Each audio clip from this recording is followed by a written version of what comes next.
Hans the Panda. Hans had found life very difficult during his first week in London. During his second week in London, life was not only difficult but miserable. During his third week in London, things had deteriorated to such an extent that Hans wondered whether he could stand it any longer without any serious effect to his health.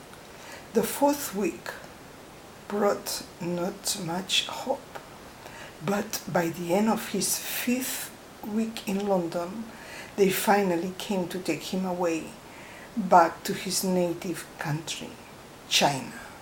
Hans was a panda. Not only had the weather not suited him, but the bamboo shoots, if one could call them that, he was given to eat were tasteless. How he had missed the crunchy, sweet, tender shoots he used to eat in Xinguang forest when he was free. Free, what a meaningless word it had seemed to him during his 5 weeks in London. Free. He was free again. It was really hard to believe.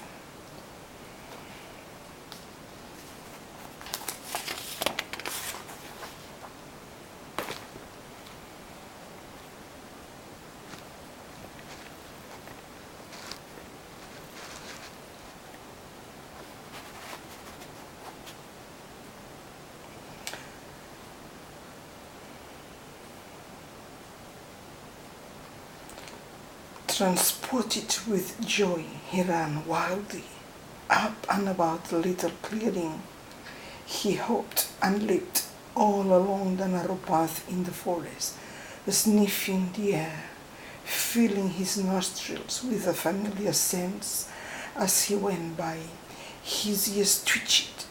He was listening for almost forgotten sounds. He stopped and looked around. Where was he? He rubbed his ears and searched for anything that could give him a clue as to where he was, as to where he would head. South, north, where? Slowly, he began to recognize the area. Yes, there was no doubt. He was back again to the same spot where they had trapped him those 5 weeks ago. He began to run excitedly, faster, for now he knew exactly the way back home. He was back home now. What would have happened to Ling and their baby during those past 5 weeks? Would she have been able to feed herself a little more? Would her feet have healed? He tried to run at a faster speed, and as he was getting closer to their home, he began to call their names. Lin, Lung, I am back, I came back. But not a sound came back. There was no answer to his call. There was no one to welcome him back, to rejoice with him at his release. He could not be mistaken. He had not been away that long. His home was at the top of the rise. But where was his family? They were nowhere to be seen. Where could they be? He called them again. Ling, Wong, I'm back, I'm back. Only the sound of silence answered him. His heart began to fill with fear and apprehension. Had they been caught as well? He wandered about the place, sniffing the air, looking for fresh tracks. Although the ground was wet, seek as he might, he could not find none.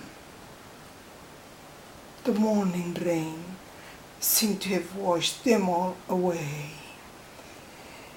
He looked about him in dismay. Tired of his exactions, he sat wearily on the drenched grass. He raised his head and gazed at the sky. A few overhanging clouds drifted slow across the sky. He leaned against the bark of a young loquat tree. Faint with fatigue, he then seemed to be able to think straight. His only aim had been to go back to his family. He had taken for granted that they would be at home to greet him and welcome him. But he found it difficult to understand why they were not about the place. He was so very disappointed at not finding them at home. He could not account for their absence. He had been longing for his family all those past 5 weeks, and now, what was he to do? Raindrops were hanging still from the tips of the bamboo leaves, sparkling like 1,000 diamonds. Aimlessly, he stretched his hand and pulled out a few leaves. Hundreds of raindrops fell onto his head, bringing to him the memory of a very joyful time, not so long ago, when he had sat just there, watching Ling put the bamboo leaves after it had rained. He laughed so much when the little raindrops fell on his head. Now Ling was not there. Slowly he began to munch the leaf. How delicious they tasted. He kept on eating and eating.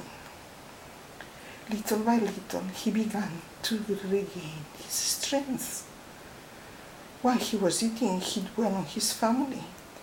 What had become of them? He fed on some more fresh leaves and continued to ponder about their whereabouts, when suddenly, like a flash of lightning, struck him the river. They might have gone to the river. Rested and full of hope, he got himself out to find his family. He set himself out to find his family. He began to make his way towards the river and in search of his family. On his way down, fear began gripping at his heart. Would he find them by the river? What if they were not there? He went on in this fashion for a while, pangs of fear constantly assaulting him. Blind to his surroundings, unaware of the fallen trees along the narrow track. In his haste, he failed to notice the protruding bamboo roots. He stumbled and fell down. Thus he struck his head. His fall was cushioned by the thickly cluttered ground. He rolled about, encumbered by twigs and dead leaves. He staggered to his feet, sick and giddy. He reeled forward, but the way blocked by numerous fallen trees. He was trying to elbow his way through when he stopped abruptly. The sounds the north wind was bringing to his ears made his head burst. Strange sounds, not the unusual sounds of the forest, not the usual sounds of the forest. He had heard them just before they captured him. Confused and overcome with disappointment, he turned back. There was no use going down that way. The danger lurked ahead. He retraced his steps. He would have to find another way down the river. He climbed up the slope. The steep western side would offer him comparative safety. The north wind was blowing across the bamboo forest. The rustling foliage seemed to whisper to his ear, "Not here! Away! Away!" He shut his eyes and put his hands to his ears as to muffle all sounds. The wind was blowing in gusts, whirling around heaps of golden rust fallen leaves, Not here! Away! Away! The tree's branches sway in the cold air. Away! Away! He scrambled down the rocky slope without pausing to look back, gasping for breath. Brambles and thickly dwarfed bamboos uncovered his legs so that he could scarcely make headway. Scrambling and scuffling in the dark undergrowth, he crossed the thorny jungle till he reached the weedy dripping thicket, surrounded by the wooded twilight. He could hardly see the blue sky above. A dim oval of light filtered through the pointed leaves. He pushed downwards with resolution, streaming his way along, struggling against the low branches that were prodding onto his ribs as he went along. He pushed them sideways. A branch swayed back and gave him a sharp rap on the brow. He became a little confused. Sick and giddy, he paused for a little rest. A trickle of blood began to run down his cheek. Annoyed, he brushed it away. By leaps and bounds, he went on descending till he reached the lower slopes of the hill. He had finally come to the open country. Here the gusty wind was blowing strongly, sweeping everything in its wake. The wheel hit him with bewildering fronts. He tripped over stone covered with moss, lost his balance, and bounced down the hill till the edge of the river bank. He rolled, letting himself into the water. He swam about till he felt fully refreshed. He came out of the water and sat by the lee of a huge rock. The wind was dying down. The air was beginning to feel warm now. He looked about. The motley scenery brought tears to his eyes. A distant cry made his head turn over. "Be careful, look out!" He turned about quickly and saw farther away Ling and Lung. Little Lung was splashing happily about. Ling was sitting comfortably on the water edge. Her feet dangled inside the water. He quickly got up and began to call them. "Ling, Lung, I am here." Alarmed at the noise, Lung turned to his mother and flung himself into her arms, clutching at her neck desperately. She looked out to the river. The grass on the edge of the left bank grew tall and thick. Out of it emerged a stranger who went on calling their names. He waddled and waded through the weeds on the bank and then into and across the stream. Shouting and out of breath, he approached them with outstretched arms. "Ling, Wong, I'm back." Ling fell incoherent. She opened her mouth, but no words came out. Who could be that stranger calling their names with such a familiarity? Surely it was not Hans, was it? She shot him a contemptuous glance in order to fight his ardor back away. He looked at her with imploring eyes. "It's I, Hans." She eyed him coldly from top to toe. That thin stranger with murky face and muddy hands could not possibly Hans. Holding one close to her, she eyed him in disbelief. "I'm back.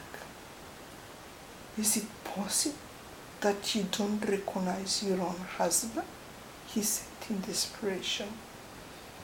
"You cannot have forgotten me in such a short time." He looked at her with imploring eyes. She looked into his eyes and was moved to tears at his plight. She knelt behind him, tears streaming down her cheeks. "Oh, Hans, you have come back after all.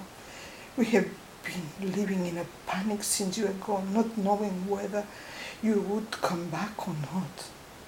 Ling stared open-eyed at his mother, hugging the stranger. "Ling, he's your father. He has come back. Poor us, we have been living with our hearts in our mouth since you left. Oh, Hans, we have been living in fear and trembling for ourselves all those past weeks. Where did you go? Why did you go? Where have you been all this time?" He had craved so much for the reunion, and now he was speechless, unable to say a word. By fits and starts he went on his tale, whom lovingly went on taking off blade after blade of grass, cloth after cloth of mud from his face. "Oh, Hans, I am so glad you are back.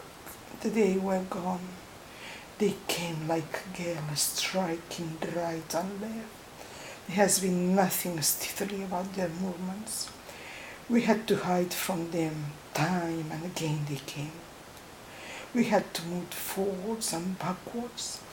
I was so anxious about you, hoping against hope, longing for your safe return. Far and wide they are cutting the trees.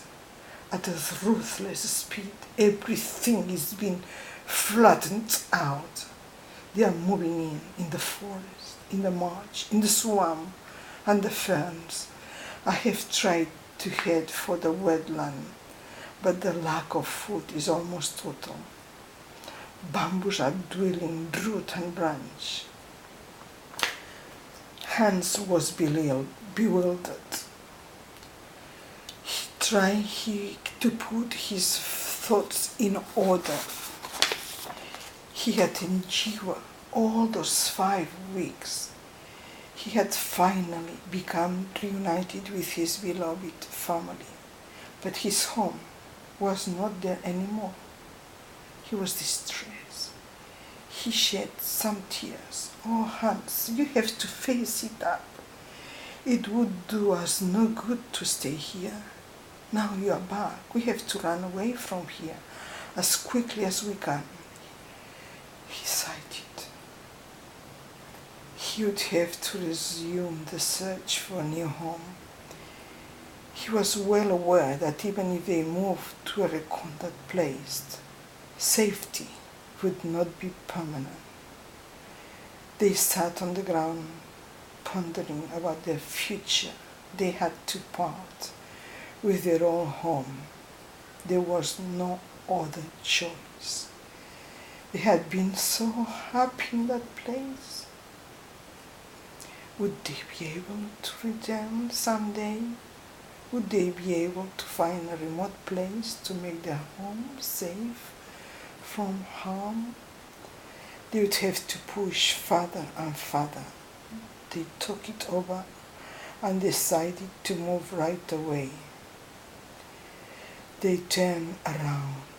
They glanced at what once was their home and maybe would never be again. Hans was averse to moving to a new place, but under the circumstances he had to agree with Ling's decision. They should move right away. It was nearly sunset. The gloaming evening twilight was spreading a tinge of purple through the sky. They embarked on a new journey. They surged on in pursuit of their new home. Their quest was onwards, following sinuous courses, climbing mountains, fording streams in pursuit of their